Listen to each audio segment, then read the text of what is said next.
in 1974, there was a conversation between the photographer Peter Hujar and his friend Linda Rosenkrantz, and she had an idea to make a book about artists' daily life using conversations in which she asked artists, friends of hers, to tell her what they did the day before. So she recorded these conversations. Then she never wrote the book. She lost the tape.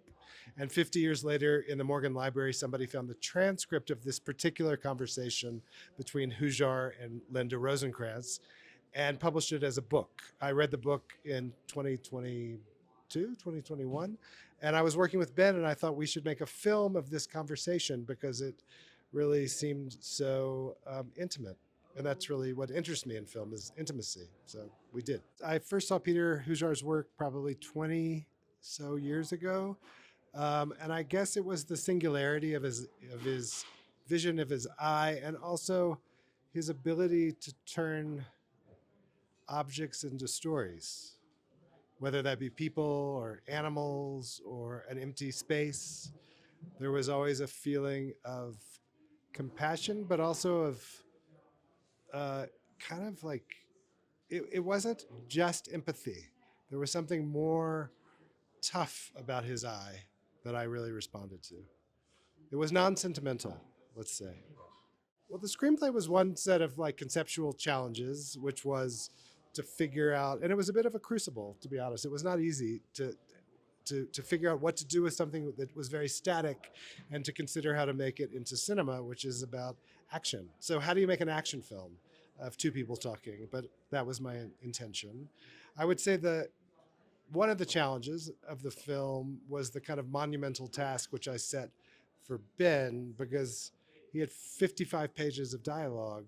There was monologue, all like, it was an enormous amount of text, and how to make that text meaningful and alive. And yeah, he did a tremendous job with that. And real, And real.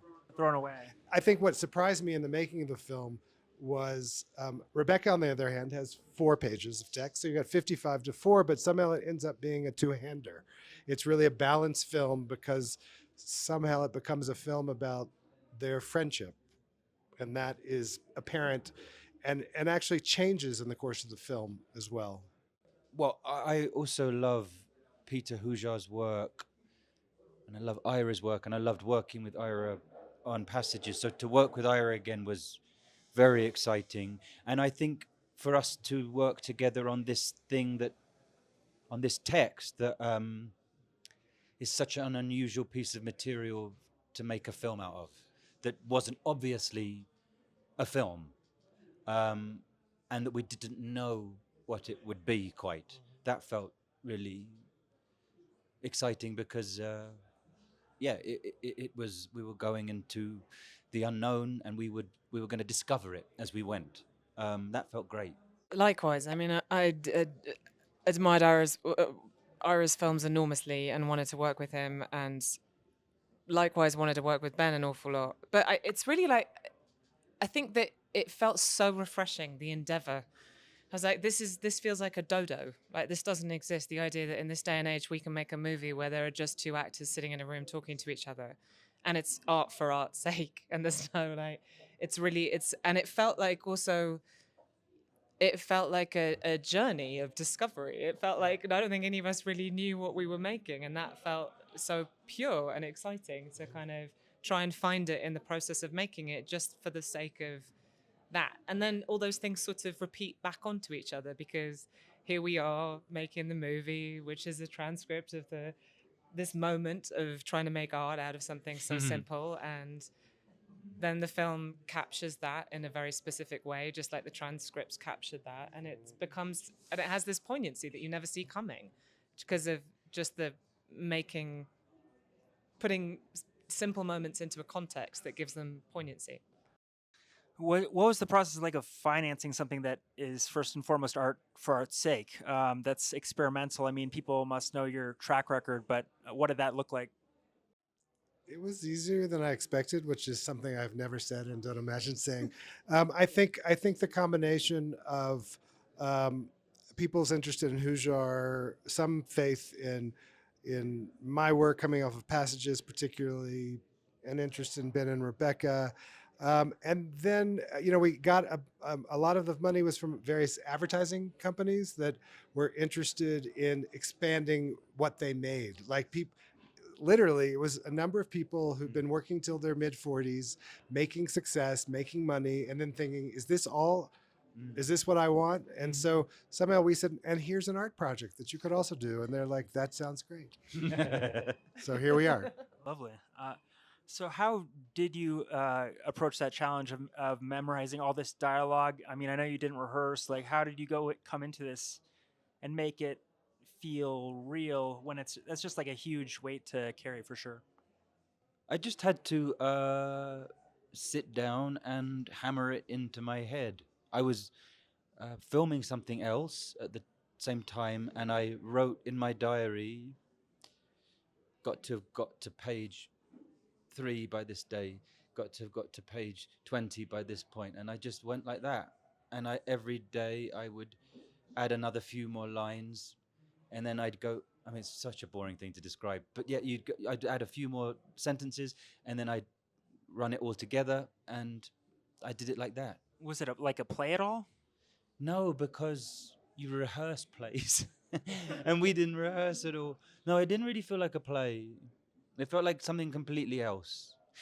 Actually, when I got to New York to make it, Ira sent a message to Rebecca and I, referencing some art that was being made kind of around the time that Peter was working, but earlier as well, which involved sort of chance operations. And it felt much more like a kind of material that we were going to put into these chance operations.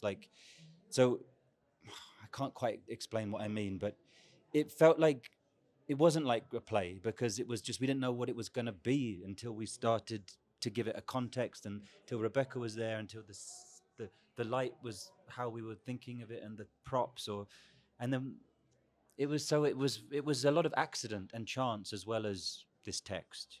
Yeah. Well, it's a film. I've realized when I was making this film that pretty much all my films have been films about artistic process, that there's often at the center of the film the making of something, whether it be a documentary film or a painting for Love is Strange, or in Passages, a feature film. And so this idea of process is something that is very personal to me, I think. And I think then the film itself became a process kind of making that revealed itself only in the making. And that's also what he's talking about.